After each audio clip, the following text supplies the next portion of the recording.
အမတ်တရပုံတူတွေလက်ဆောင်ပေးရဆိုတာကမြန်နိုးတက်မိုးထားခြင်းရဲ့သင်္ကေတတစ်ခုဖြစ်ပါတယ်။ကောင်လေးတစ်ယောက်ကနေသူ့ရဲ့ crush ကောင်မလေးကိုဒီအမတ်တရပုံတူတွေကျွန်တော်ဒီမှာအပ်ခဲ့ပါတယ်။သူကြိုက်တဲ့ဒီ post လေးကိုကျွန်တော်အပ်ခဲ့တာပေါ့နော်။ဒီ post လေးကိုအတက်နိုင်ဆုံးကောင်းအောင်လှပဆုံးဖြစ်အောင်ကျွန်တော်ရေးရမှာတော့ကျွန်တော်တို့ရဲ့ပကြီးဆရာရဲ့တာဝန်ဖြစ်ပါတယ်။အဲတော့ကျွန်တော်ဒီ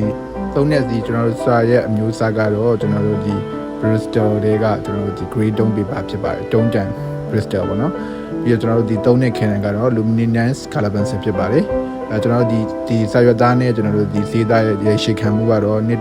40လောက်ထိခံတယ်ပေါ့နော်။အဲ့တော့ကျွန်တော်ဒီ step by step လေးကျွန်တော် skin tone လေးအတိုင်းတွင်းသွားတယ်။ဒီကာမလေးရဲ့ပုံကတော့ပုံထဲမှာနည်းနည်းလေးဖြူတယ်ပေါ့နော်။ဒါပေမဲ့ကျွန်တော်ဒီကိုလိုချင်တဲ့ဒီ skin tone လေးကိုတွင်းပြီးတော့ဒီသပင်အရောင်လေးအစားနည်းနည်းလေးပို့ပြီးတော့ range လုပ်ပြီးတော့ကျွန်တော်ရေးထားတယ်။အဲ့တော့ခံစည်းအနေနဲ့ကတော့ဒီ black color ကျွန်တော် brown black color ရဖို့ဆို brown လေးတွေကျွန်တော်တို့ဒီ ultramarine အပြာလေးတွေကိုကျွန်တော်တို့ခံပြီးရေးတော့အနက်ကပို့ပြီးတော့တောက်တာပေါ့နော်ကျွန်တော်တို့ဒီအင်ကြီးလေးတွေကိုလည်းကျွန်တော်ကဒီရဲ့ဒီ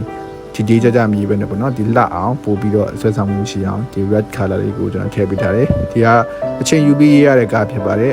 ကျွန်တော်ကတော့အထည်ပုံလေးကိုအေးစစ်စစ်နဲ့အချိန်ယူပြီးတော့ရေးလေးရှိပါတယ်ဒါကတော့နောက်ထပ်အထည်တစ်ခုလေးပေါ့နော်ကျွန်တော်အေးစစ်လေးရေးပြီးတော့ဒါညီလေးကလည်းအချိန်ကိုကျွန်တော်တို့ဒီ sauce ဆိုတာအပ်တဲ့အတွက်ကျွန်တော်တို့ကတော့ပို့ပြီးတော့အဆင်ပြေသွားရေပေါ့နော်ဒါပုံလေးကိုအပြီးသက်တော့မှာဖြစ်ပါတယ်ကျွန်တော်ဒီ color pencil မှာဆို luminance ကျွန်တော် prisma နဲ့ကျွန်တော်တို့ဒီ down and light press 3မျိုးကိုအသုံးပြုပြီးတော့ရေးဆွဲထားတာဖြစ်ပါတယ်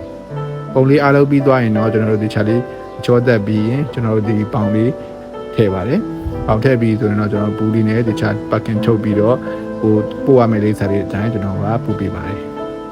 အခုလိုလာအပ်ပြီးရဲ့ညီလေးကိုလည်းသူချစ်ရတဲ့ crush စီကနေပြီးတော့အဖြေအမြန်ဆုံးရပါစေလို့ဆုတောင်းပေးလိုက်ပါတယ်